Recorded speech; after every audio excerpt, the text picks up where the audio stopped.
Assalamualaikum warahmatullahi wabarakatuh. Selamat berjumpa kembali dengan saya Sudiono di channel Sudiono Masyadi. Semoga pertemuan kita kali ini diridhoi oleh Allah, memberikan manfaat dan hikmah yang besar, memberikan satu inspirasi, menjadikan kegiatan kita selanjutnya adalah kegiatan yang penuh kebarokahan, penuh kemanfaatan, dan penuh ide-ide cemerlang ya atas kehendak Allah. Dan semoga kita selalu diberikan kesehatan, kedamaian hati, ketenangan batin, ketentraman jiwa, kebahagiaan lahir dan batin, keberuntungan dunia dan di akhirat. Oke teman-teman, kali ini memang channel ini dari awal saya tujukan untuk channel rupa-rupa ya, jadi nggak membahas cuma satu hal. Di sini saya ingin membagikan testimoni saya pribadi, pengalaman ketika dulu saya mengkonsumsi mahoni itu 1,5 tahun ya. Jadi saya banyak mahoni buahnya, nanti saya ceritain ya. Jadi sehari itu 3 biji itu tak kupas gitu, kalau mahoni kan kalau di buahnya kan keras itu pecah itu, kalau pecahnya di atas pohon itu dia akan berputar begini, jatuhnya sambil berputar kayak baling-baling helikopter gini kan. Karena ada sayapnya, dia sayap satu sebelah ini, jadi dia jatuh gini. Dan itu kita kadang ngumpulin yang jatuh itu, kadang-kadang buahnya jatuh itu belum pecah, kadang-kadang sudah pecah tapi masih utuh di bawah. Itu yang kita beruntung karena nggak usah ngumpulin satu-satu. Ceritanya dulu itu gini, jadi saya itu alergi kan dari kecil ya, dari SMP saya ngerasain alergi itu dari SMP. Jadi ketika kumatnya nggak sering ya teman-teman. Jadi kumatnya itu kalau kumat kecil-kecilan biasa, tapi kumat sampai meledak sampai keluar airnya itu di selangkangan teman-teman. Jadi di tempat telur itu ini kesehatan ya, jadi nggak ada tabunya.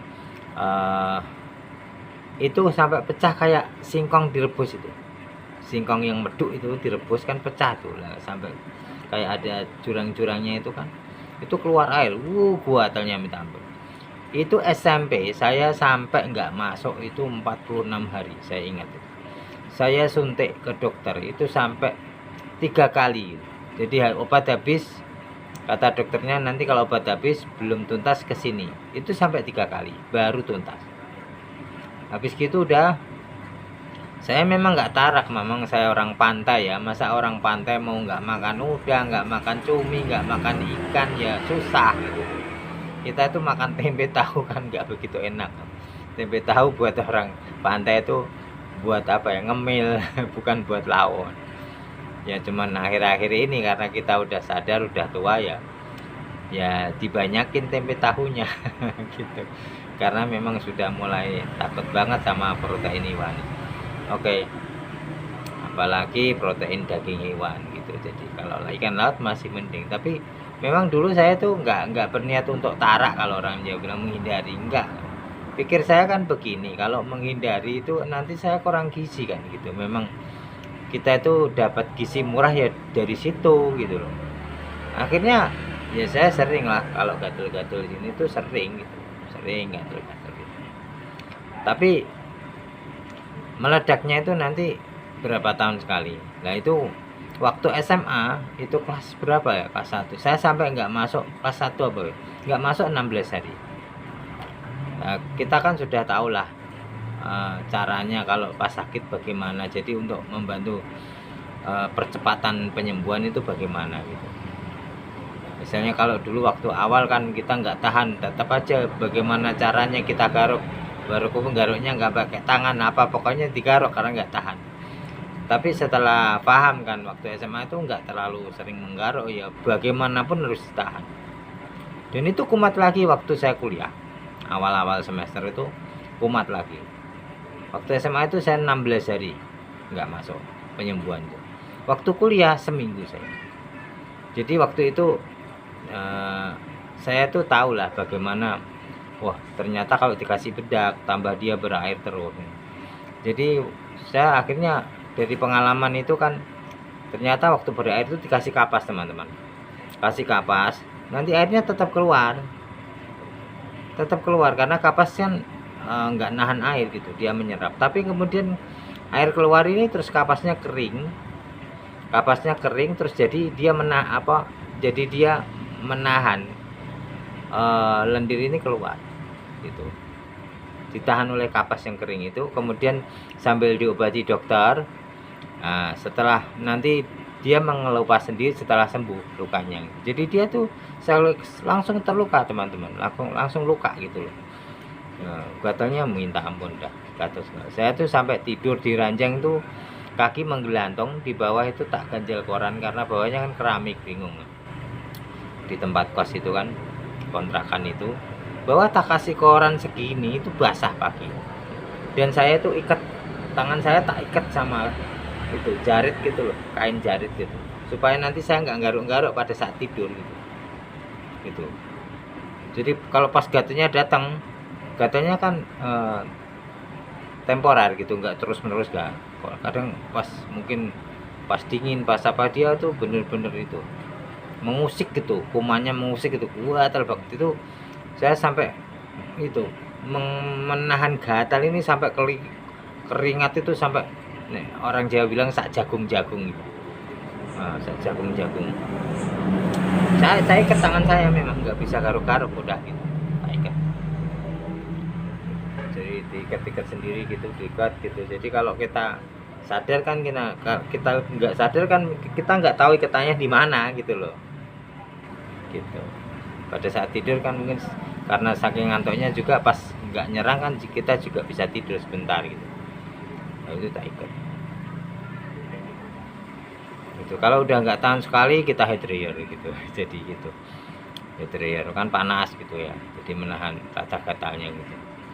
Nah itu teman saya itu, suatu ketika saya itu waktu pulang, jadi sebelum itu kan mau kumat lagi tuh, terus sebelum balik ke kampus tuh pas libur panjang saya pulang tuh, ibu saya merebuskan daun nim gitu ya, imbo, kalau orang sini bilang imbo atau nimbo gitu, daun nim, bisa dicari di Google, daun nim itu NEEM, daun nim itu direbus kan, pahit sekali kan, suruh mandi itu, buat mandi gitu kan.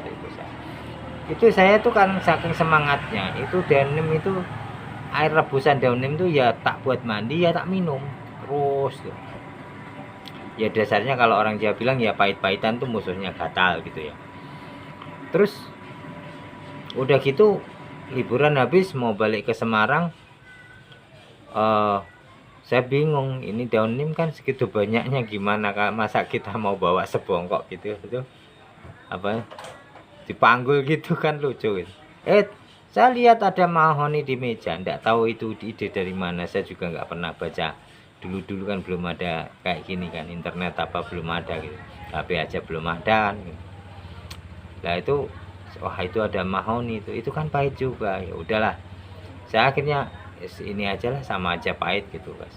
Kita kupasin, kita patahin sayap-sayapnya kan jadi ringkes gitu. Jadi waktu itu satu duna itu kayak bakul besar yang digendong di punggung itu loh, kalau ibu-ibu itu sak duna itu penuh itu mahoni, terus aku pasin jadi satu kresek besar gitu, tak patahin gitu, terus ke Semarang, tak minum satu hari itu 9, jadi pagi 3, siang 3, sore 3, terus begitu rutin. Nah, saya tidak pernah itu menghindari makanan yang menimbulkan gatal, nggak pernah. Saya prinsipnya kalau nggak pas ledakannya kan, gatal-gatal dikasih balsam apa gitu.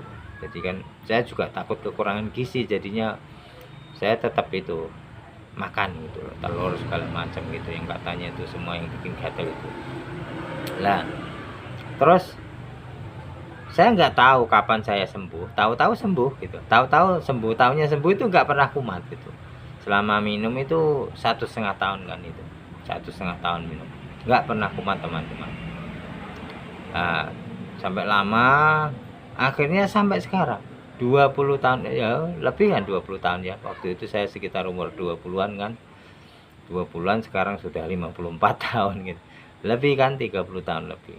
Nah, dulu waktu itu saya waktu berobat di Semarang itu, eh, saya pernah berobat sama seorang dokter. Tadi dokter itu bukan dokter itu, dia dokter apa ya namanya, koas. Dia dokter dia tugas di puskesmas, tapi dia belum dokter gitu, masih kuliah gitu. Itu magang gitu ya, nah itu namanya Pawan gitu. Tapi lengkapnya siapa dulu saya lupa.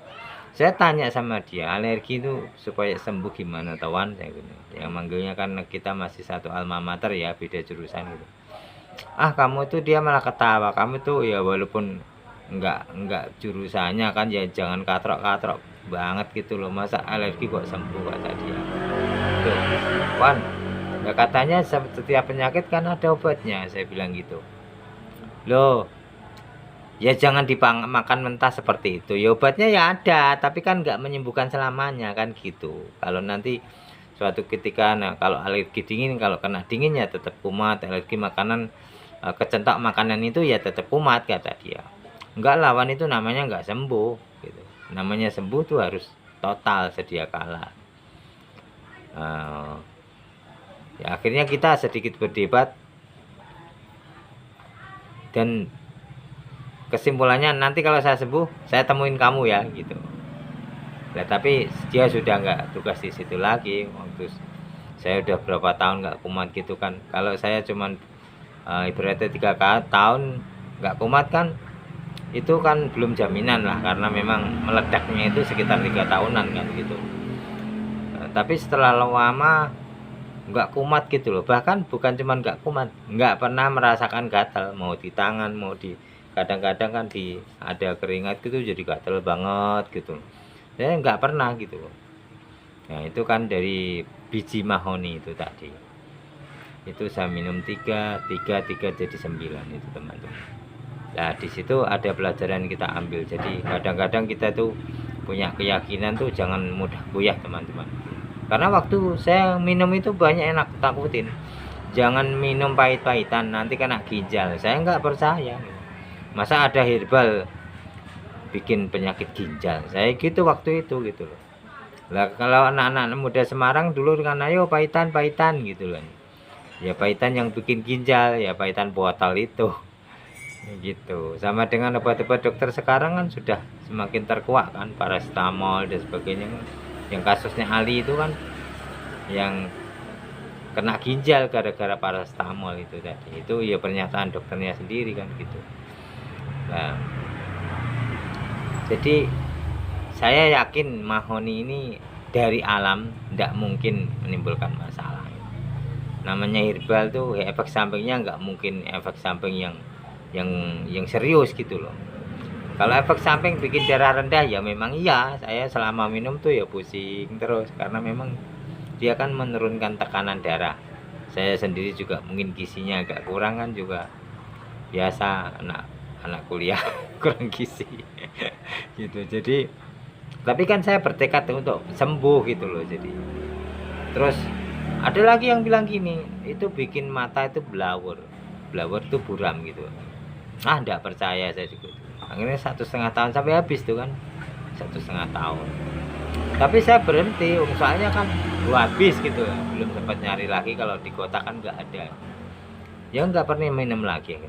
Tapi sampai sekarang nggak muncul lagi. Berarti kan dia sembuhnya itu sampai ke akar-akarnya, dicerabut sampai akar-akarnya. Jadi dia dan membangun jaringan anti kebal terhadap bakteri yang bikin gatal itu. Aneh kan gitu, nggak seperti obat.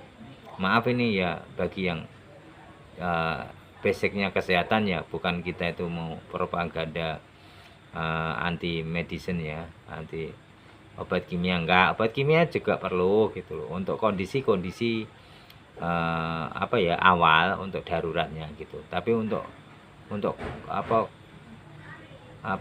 holistiknya, kata istilahnya ya, holistiknya itu tetap harus ada herbalnya.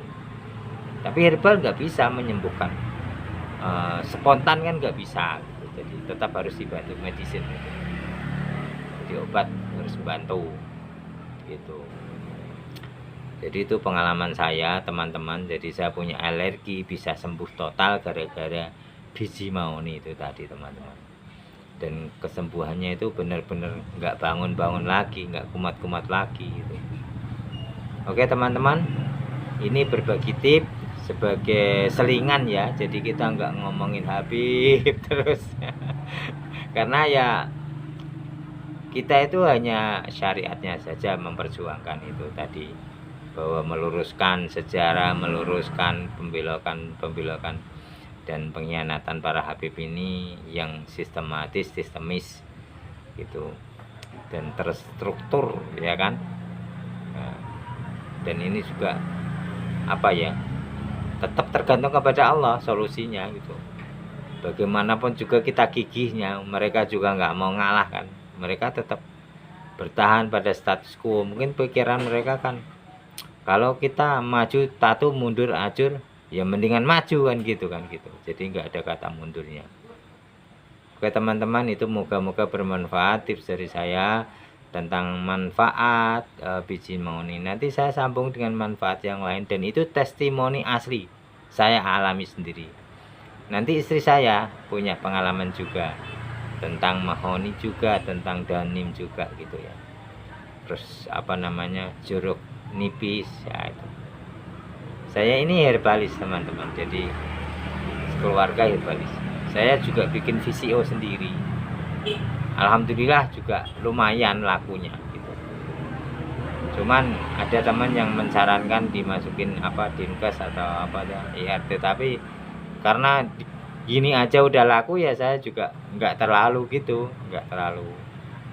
apa ya, pengen banget gitu loh, maksudnya mengembangkan, karena saya juga punya pekerjaan yang lain gitu. Jadi ya sudahlah, saya ini orangnya kan ya easy going gitu, jadi nggak terlalu ya, ingin sih dunia, ingin sih harta, ingin sih uang, tapi nggak terlalu nempel di sini, nggak terlalu gitu. Saya lebih cenderung nikmatin hidup gitu loh. Jadi kalau saya terlalu keras ingin meraih itu, kemudian saya mengorbankan kebahagiaan, ya enggak lah, saya nggak pengen. Saya pengen bahagia dari sekarang juga, nggak usah nunggu sukses gitu. Oke, jadi dinikmati sedikit demi sedikit. Nanti saya cerita tentang itu semua ya, VCO, nim, mahoni, jeruk nipis, itu yang sering saya minum ya. Yang ada kelihatan itu pernah benturan dengan penyakitnya dan sembuh gitu loh. Kalau macam merica hitam apa itu saya juga minum, tapi saya nggak dalam kerangka sakit kan, saya nggak tahu ya, cuman fit aja gitulah gitu. Oke teman-teman, semoga bermanfaat pengalaman ini tentang kesehatan sebagai selingan gitu. Jadi saya nggak semata-mata mengejar subscriber, enggak teman-teman. Saya tuh nggak terlalu ya, sama dengan tadi ya, butuh uang tapi ya nggak terlalu mikirin banget, karena katanya kan rezeki itu nggak kemana gitu, udah jatahnya, nggak bisa diperbanyak, nggak bisa dikurangi gitu. Kalau kita paksakan, misalnya rezeki kita itu 1 cangkir, kita isi 1 gelas, tetap tumpah. Nah, jadi kita yang fokusnya bukan mencari rezeki, tapi fokusnya beribadah. Jadi kalau saya itu membuat satu postingan tentang habaib, bukan berarti saya itu fokusnya ke itu, teman, enggak. Saya fokusnya itu keprihatinan gitu loh. Selama ini kan saya memandang ini berbahaya banget buat bangsa dan negara kita. Jadi perlu kita bersuara gitu. Karena teman saya itu ada bilang, itu ada yang ngurusin sendiri. Terus setiap orang kalau bilang ada yang ngurusin sendiri, nanti yang ngurusin siapa? Kan gitu. Oke lah, yang ngurusin para kiai atau mereka yang, tapi mereka pun kan butuh pendukung gitu loh. Nah itu kan, jadi yang saya sedikit banyak tahu ya, saya meluruskan sesuai versi saya. Jadi tidak terlalu ke kanan, tidak terlalu ke kiri, karena saya punya pengalaman ikut derek Ki Habib yang baik. Jadinya saya juga ingin mendudukan persoalan itu dengan adil. Jadi janganlah kebencian kepada suatu kaum membuatmu menjadi tidak adil. Demikian juga janganlah kecintaan kepada suatu kaum membuatmu menjadi tidak adil. Makanya ada kalanya saya itu begitu menggebu-gebu untuk istilahnya menjelekkan dalam tanda kutip terhadap Habib. Itu Habib yang memang perlu dijelekkan, diluruskan. Tapi Habib yang baik ya enggak sih gitu loh. Jadi ada juga netizen yang bilang sama saja namanya Habib. Enggak, saya tetap berprinsip enggak sama, namanya manusia kok gitu.